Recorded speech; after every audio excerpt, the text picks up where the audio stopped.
ನಾನು ಗೆದ್ದಾಗಿಂದ 202 ಹಳ್ಳಿಯಲ್ಲಿ ಸಂಪೂರ್ಣ ತಾಲೂಕ್ ಕಚೇರಿ ಬ್ಯೂರೋಕ್ರಸಿನ SC ST ಸಮುದಾಯ ಇರೋ ಮನೆಗಳಲ್ಲಿ ಕೂರಿಸಿ ಕಷ್ಟ ಕೇಳಿದ್ದೀನಿ. ನಾನು ಗೆದ್ದು MLA ಆಗಿ 3000 ಪಾಪ್ಯುಲೇಷನ್ ಇರೋ ಊರಿಗೆ SC ST ಸ್ಮಶಾನನೇ ಇರಲಿಲ್ಲ. ಒಬ್ಬನಿಗೂ ಕೇರ್ ಮಾಡದೆ ಕ್ಯಾಬಿನೆಟ್ ಅಲ್ಲಿ ಇಟ್ಟು 1.5 ಎಕರೆ ಆರ್ಡರ್ ಮಾಡಿಸಿದ್ದೀನಿ ಸರ್. ಯಾವ ಊರಿನಿಂದ ಒಂದು MLA ಒಂದು MP ಇಬ್ಬರು ZP ಮೆಂಬರ್ಗಳು ಬರ್ತಾರೋ ಅಂತ ಊರಿಗೆ ದಲಿತರಿಗೆ ಸ್ಮಶಾನ ಕೊಡೋ ವ್ಯವಸ್ಥೆ ಇರಲಿಲ್ಲ ಅಂದ್ರೆ ನಮ್ಮ ವ್ಯವಸ್ಥೆಯಲ್ಲಿ ಇನ್ನೂ ದಲಿತ ಸಮುದಾಯದವ್ರಿಗೆ ಎಷ್ಟು ಅವಕಾಶಗಳು ಬೇಕಾಗಿದೆ ಸರ್. ಇದು ನಾನು ಒಂದು ಊರ್ ಕತೆ ಹೇಳ್ತಾ ಇದ್ದೀನಿ ಸರ್. ನಾನು ಬರೋವರೆಗೂ ನಮ್ಮೂರಿಗೆ 800 ಜನ ದಲಿತ ಸಮುದಾಯದವ್ರಿಗೆ ಸ್ಮಶಾನ ಇರಲಿಲ್ಲ, ಈಗ ಮಾಡಿದ್ದೀನಿ ಸರ್. ರಾಮಪಟ್ನ ಅಂತ ಒಂದು ಊರು ಸರ್. SC ಸಮುದಾಯದ ಹುಡುಗ, ಅವನು ಕೂಲಿ ಮಾಡ್ತಾರೋ ಅವ್ರಮ್ಮ. ಅವನು ಪಾಪ ಕ್ರಿಕೆಟಿಂಗ್ ಆಡ್ತಾ ಇರ್ಬೇಕಾದ್ರೆ ಒಂದು ಕಂಬಿ ಮೇಲೆ ಬಂದು ಬಿದ್ದೋಗ್ತಾನೆ ಸರ್. ಈ ಕಡೆ ಕಂಬಿ ದೂರ ಆ ಕಡೆ ಬರುತ್ತೆ ಸರ್. 10 ನಿಮಿಷದಲ್ಲಿ ಕಂಬಿ ಕಟ್ ಮಾಡಿ ಆ ಹುಡುಗನ್ನ ಬೆಂಗಳೂರು ಹಾಸ್ಪಿಟಲ್ ಕರ್ಕೊಂಡೋಗಿ ರಾತ್ರಿ 3 ಗಂಟೆಗೆ ಆಪರೇಷನ್ ಮಾಡಿಸಿ ಬೆಳಗ್ಗೆ ಜನರಲ್ ವಾರ್ಡ್ಗೆ ಶಿಫ್ಟ್ ಮಾಡಿ ಅವ್ರ ತಾಯಿ ಹತ್ರ 100 ರೂಪಾಯಿ ಇಲ್ಲ ಸರ್. 30-35 ಸಾವಿರ ಖರ್ಚು ಬಂತು. ತಂದು ಡಿಸ್ಚಾರ್ಜ್ ಮಾಡಿ ಮನೆಗೆ ಬಿಟ್ಟಿದ್ದೀನಿ ಸರ್. దేశమంటే మట్టి కాదు, దేశమంటే మనుషులు, దేశమంటే మనుషులు కాదు, దేశమంటే దళితులు ಅಂತ ನನ್ನ ವಾದ. ನಾನಿದು ಪ್ರಾಕ್ಟಿಕಲ್ ಆಗಿ ನಾನೊಂದು ಹಿಂದುಳಿದ ವರ್ಗದ ಶಾಸಕನಾದರೂ ನಾನು ಪ್ರಮಾಣ ವಚನ ಸ್ವೀಕರಿಸಿದ್ದು ಬಾಬಾ ಸಾಹೇಬ್ ಅಂಬೇಡ್ಕರ್ ಅವರ ಹೆಸರಲ್ಲಿ. ನಾನು ಗೆದ್ದಾಗ ನಾನು ಮೊದಲ ನಮಸ್ಕಾರ ಹಾಕಿ ಕೈಯಲ್ಲಿ ಹಿಡಿದಿದ್ದು ಬಾಬಾ ಸಾಹೇಬ್ ಅಂಬೇಡ್ಕರ್ ಅವರ ಭಾವಚಿತ್ರವನ್ನ. ಇವತ್ತೆಲ್ಲ SC ST ಸಮುದಾಯದ ಎಲ್ಲ ನೌಕರರಿದ್ದೀರಾ. ನಾನು ಕಳೆದ ಗೆದ್ದಾಗಿಂದ ಇವತ್ತು ಎಷ್ಟೋ ಹಳ್ಳಿಗಳಲ್ಲಿ ಮೊದಲು ನಮ್ಮ ವ್ಯವಸ್ಥೆ ಹೇಗಿತ್ತು ಅಂದರೆ ಸರ್, ನಿಮಗೆಲ್ಲ ವಾಸ್ತವ ಗೊತ್ತಿದೆ. ಇವತ್ತು ಹಳ್ಳಿಗಳಲ್ಲಿ ಎಷ್ಟೋ ಜನ ದಲಿತ ಸಮುದಾಯದ ಅದೆಷ್ಟೇ ದೊಡ್ಡವರು ಇರ್ಬೋದು, ಇವತ್ತು ಮೇಲ್ವರ್ಗದವರ ಮನೆಯೊಳಕ್ಕೆ ಅವ್ರನ್ನ ಬಿಟ್ಕೊಂತ ಇಲ್ಲ. ಆ ಪರಿಸ್ಥಿತಿ ನಾನು ನೋಡ್ತಿದ್ದೀನಿ. ಯಾವುದೋ ಒಂದು ಊರಿಗೆ ಹೋದ್ರೆ ಶಾಸಕರಾಗ್ಲಿ ಜನಪ್ರತಿನಿಧಿಗಳಾಗ್ಲಿ ಆ ಊರಿನ ಮೇಲ್ವರ್ಗದ ಲೀಡರ್ ಮನೆಯಲ್ಲೋಗಿ ತಿಂಡಿ ಮಾಡ್ಕೊಂಡ್ ಬರೋರು. ನಾನು ಗೆದ್ದಾಗಿಂದ 202 ಹಳ್ಳಿಯಲ್ಲಿ ಸಂಪೂರ್ಣ ತಾಲೂಕ್ ಕಚೇರಿ ಬ್ಯೂರೋಕ್ರಸಿನ SC ST ಸಮುದಾಯ ಇರೋ ಮನೆಗಳಲ್ಲಿ ಕೂರಿಸಿ ಕಷ್ಟ ಕೇಳಿದ್ದೀನಿ. ಎಷ್ಟೋ ಸಂದರ್ಭದಲ್ಲಿ ನಿಮಗೆ ಗೊತ್ತಿರಬೇಕು ಸರ್, ನಾನು ಪ್ರಾರಂಭದಲ್ಲಿ ಹಳ್ಳಿಗಳಿಗೆ ಹೋದಾಗ SC ST ಸಮುದಾಯ ಇರ್ತಕ್ಕಂಥ ಕಡೆ ನಾನು ಆಫೀಸರ್ಸ್ನ ಕೂರಿಸಿ ಕಷ್ಟ ಕೇಳಿ ಸಾಲ್ವ್ ಮಾಡಿದ್ಮೇಲೆ ಬೇರೆಯವ್ರು ಇರೋ ಕಡೆ ಹೋಗ್ತಿದ್ದೆ. ಆದರೆ ನಾನು ವಾಸ್ತವದಲ್ಲಿ ಫೇಸ್ ಮಾಡಿದ್ದೇನು ಅಂದರೆ, ಪಾಪ ಪೆನ್ಷನ್ ಬರಲ್ಲ ಎಷ್ಟೋ ಜನಕ್ಕೆ. ಆಫೀಸರ್ಸು ಅಲ್ಲಿ ತಾಲೂಕ್ ಆಫೀಸ್ ಹತ್ರ ಬನ್ನಿ ಮಾಡ್ಕೊಡ್ತೀವಿ ಅಂದರೆ ಅವ್ರು 4-5 ಸಲ ಓಡಾಡೋಕ್ಕಾಗದೆ ವರ್ಷ 2 ವರ್ಷ 5 ವರ್ಷ ಆದರೂ ವಿಡೋ ಪೆನ್ಷನ್ ಬರಲ್ಲ, ಓಲ್ಡ್ ಏಜ್ ಪೆನ್ಷನ್ ಬರ್ತಿಲ್ಲ. ನಾನು ಯೋಚನೆ ಮಾಡಿದೆ, ಪೆನ್ಷನ್ ತಗೋಬೇಕು ಅಂದರೆ ಪ್ರೊಸೀಜರ್ ಏನು?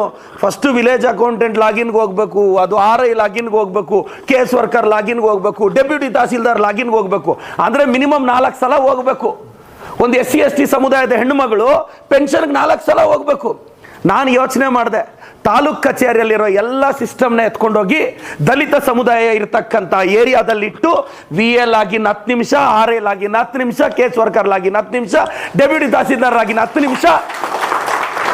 ಮನೆ ಕೊರ್ಲಹಳ್ಳಿ ಅಂತ ಊರೆಲ್ಲ SC ST ಸಮುದಾಯ. 2 ಊರಲ್ಲಿ 19 ಜನಕ್ಕೆ ಅಲ್ಲೇ 1 ಅವರಲ್ಲಿ ಪೆನ್ಷನ್ ಕೊಟ್ಟು ಸೈನ್ ಹಾಕಿ ಕೊಟ್ಟು ಬಂದೆ. ಅಡ್ಮಿನಿಸ್ಟ್ರೇಷನ್ ಅಂದ್ರೆ ಹಳ್ಳಿಗಳಿಗೆ ತಗೊಂಡೋಗೋದು. ದಲಿತ ಸಮುದಾಯ ಇರ್ತಕ್ಕಂಥ ಅವ್ರ ಕಷ್ಟ. MLA ಬೇಕಾಗಿರೋದು ಕಷ್ಟದಲ್ಲಿರೋರ್ಗಣ ಅಲ್ವಾ? ದೊಡ್ಡ ದೊಡ್ಡ ವ್ಯಕ್ತಿಗಳಿಗೆ ನನ್ನ ಅವಶ್ಯಕತೆ ಏನಿದೆ? ಅವರೊಂದು ಫೋನ್ ಕಾಲಲ್ಲಿ ಅವ್ರ ಕೆಲಸ ನಡೆಯುತ್ತೆ. ನಾನು ನಂಬಿರೋದು, ಮೊದಲು ನಾನು ಯೋಚನೆ ಮಾಡಿದೆ, ಯಾಕೆ ಯಂಗ್ಸ್ಟರ್ಸ್ ರಾಜಕಾರಣಕ್ಕೆ ಬರಬೇಕು ಅಂತ ಬಾಬಾ ಸಾಹೇಬ್ರು ಹೇಳ್ತಿದ್ರು ಅಂದರೆ, ಅಣ್ಣ ಮೊದಲೆಲ್ಲ MLAಗಳು ಪಂಚಾಯತಿ ಹೆಡ್ ಕ್ವಾರ್ಟರ್ಗೆ ಹೋಗಿ ಜನಸ್ಪಂದನೆ ಮಾಡೋರು. ಎಷ್ಟೊತ್ತಿಗೆ ಜನಸ್ಪಂದನೆ ಸ್ಟಾರ್ಟ್ ಆಗೋದು? 11 ಗಂಟೆಗೆ. ಸ್ವಾಗತ, ವೆಲ್ಕಮ್ಮು, ವಂದನಾರ್ಪಣೆ ಮುಗಿಯೋಷ್ಟೊಂದು 1 ಗಂಟೆ. ನೀವು ಯೋಚನೆ ಮಾಡಿ, ಕೂಲಿಗೆ ಹೋಗೋನು MLA ಬರ್ತಾನೆ ಅಂತ 300 ರೂಪಾಯಿ ಕೂಲಿ ಬಿಟ್ಟು ಒಂದು ಅರ್ಜಿ ಇಟ್ಕೊಂಡು ವೆಯ್ಟ್ ಮಾಡಕ್ಕೆ ರೆಡಿ ಇರಲ್ಲ ಬಡವ. ಯಾರೋ ತುಂಬ ದೊಡ್ಡ ಜಮೀನು ಸಮಸ್ಯೆ ಇದ್ರೆ ಮಾತ್ರ ವೆಯ್ಟ್ ಮಾಡ್ತಾನೆ. ಇವರು 1 ಗಂಟೆಗೆ 20 ಹಳ್ಳಿ ಇರೋ ಪಂಚಾಯತಿಯಲ್ಲೋ ಕುತ್ಕೊಂಡು ಯಾರೋ ಬಂದವ್ರೆ 10-20 ಜನ ಬಂದು ಕಷ್ಟ ಕೇಳ್ಕೊಂಡ್ ಬಂದ್ಬಿಡೋರು. ನಾನು ಇವತ್ತು ಎಷ್ಟೋ ಜನ ಇವತ್ತು ಕೂಲಿಗೆ ಹೋಗ್ಲಿಲ್ಲ ಅಂದರೆ ಸಂಜೆ ಊಟಕ್ಕೆ ನಡೆಯಲ್ಲ.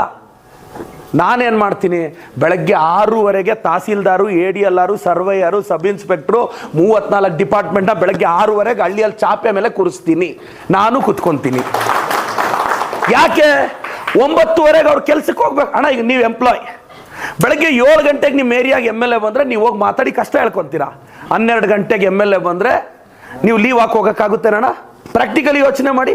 ಸೊ ನಾನು ಯೋಚನೆ ಮಾಡಿದೆ, ಜನ ಅವ್ರು ಅವೈಲೇಬಲ್ ಇರೋ ಟೈಮಲ್ಲಿ ಇರಬೇಕು, ಅವೈಲೇಬಲ್ ಇರೋ ಟೈಮಲ್ಲಿ ಇರಬೇಕು ಅಂತ ನಾನು ತೀರ್ಮಾನ ಮಾಡಿದೆ. ಇದು ಯಶಸ್ವಿ ಆಗಿದೆ ಸರ್. 202 ಹಳ್ಳಿಗಳು ಮುಗಿಸಿದ್ದೀನಿ, ಪ್ರತಿ ಏರಿಯಾಗೆ ಹೋಗಿದ್ದೀನಿ ಸರ್. ನಿಮ್ಗೆ ಇವತ್ತು ವಾಸ್ತವತೆ ಹೇಳ್ತೀನಿ ಸರ್. ಇಂಥ ಸಭೆಗಳಲ್ಲಿ ನೀವು ಅಟ್ ದ ಎಂಡ್ 3 ದಿನ ಆದಮೇಲೆ, ಇವತ್ತು ಸರ್ ನಾನು ಹುಟ್ಟಿದ್ದು ಪೆರೇಸಂದ್ರ ಅಂತ, ಚಿಕ್ಕಬಳ್ಳಾಪುರಕ್ಕೆ 18 ಕಿಲೋಮೀಟರ್ ದೂರ. ಇವತ್ತು ವಾಸ್ತವ ಪರಿಸ್ಥಿತಿ ಹೇಳ್ತೀನಿ ಸರ್. ನಮ್ಮೂರಲ್ಲಿ 3,000 ಪಾಪ್ಯುಲೇಷನ್ ಇದ್ದೀವಿ.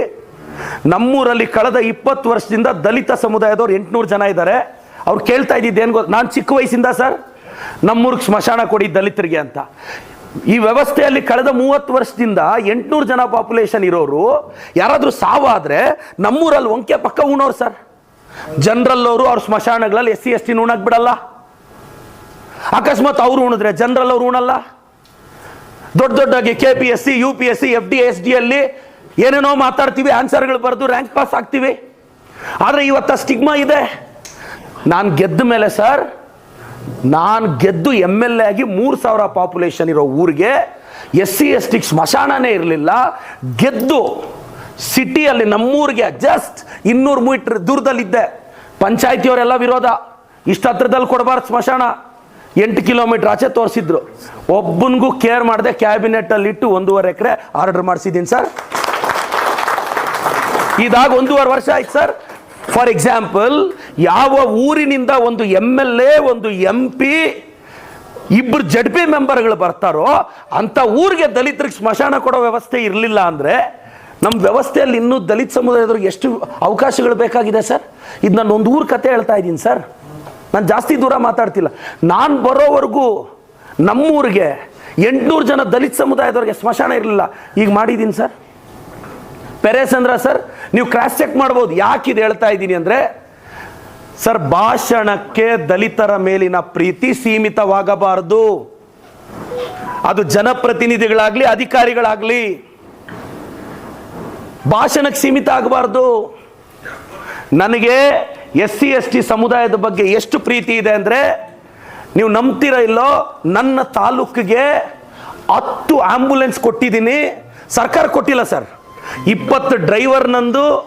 ನೀವು ಫೋನ್ ಮಾಡಿದ್ರೆ 12 ನಿಮಿಷಕ್ಕೆ ಪೇಷಂಟ್ನ ಪಿಕಪ್ ಮಾಡಿ, ಎನಿ ಎಮರ್ಜೆನ್ಸಿ, ಹಾರ್ಟ್ ಪ್ರಾಬ್ಲಮ್ ಆದ್ರೆ ಏನು ಸಮಸ್ಯೆ ಆದರೂ ಟ್ರೀಟ್ಮೆಂಟ್ ಕೊಡಿಸ್ತೀನಿ. ರಾಮಪಟ್ನ ಅಂತ ಒಂದು ಊರು ಸರ್, SC ಸಮುದಾಯದ ಹುಡುಗ, ಅವನು ಕೂಲಿ ಮಾಡ್ತಾರೋ ಅವರಮ್ಮ. ಅವನು ಪಾಪ ಕ್ರಿಕೆಟಿಂಗ್ ಆಡ್ತಾ ಇರಬೇಕಾದ್ರೆ ಒಂದು ಕಂಬಿ ಮೇಲೆ ಬಂದು ಬಿದ್ದೋಗ್ತಾನೆ ಸರ್. ಈ ಕಡೆ ಕಂಬಿ ದೂರ ಆ ಕಡೆ ಬರುತ್ತೆ ಸರ್.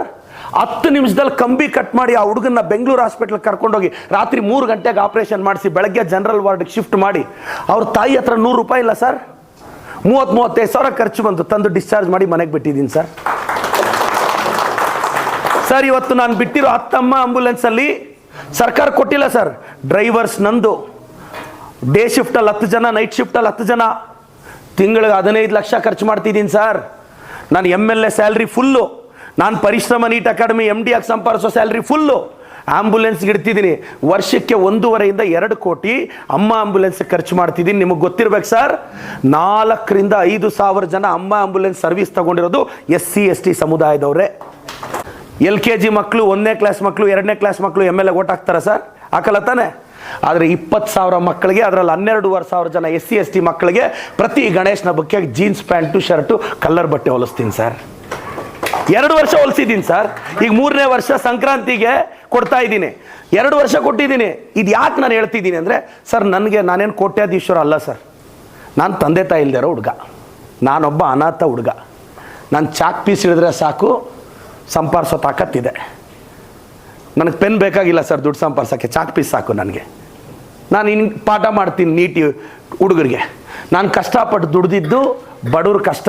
ಹಳ್ಳಿಗಳಲ್ಲಿ ಸರ್, ಇವತ್ತು ಎಷ್ಟು ಜನ ಜನಪ್ರತಿನಿಧಿಗಳು ಒಂದು ಹಳ್ಳಿಗೆ ಹೋದಾಗ ದಲಿತ ಸಮುದಾಯದವ್ರು ಇರ್ತಕ್ಕಂತಹ ಏರಿಯಾಗೆ ಹೋಗಿ ಅಲ್ಲಿ ನೆಲದಲ್ಲಿ ಕೂತು ಅವ್ರ ಕಷ್ಟ ಕೇಳ್ತಾ ಇದ್ದಾರೆ ಸರ್.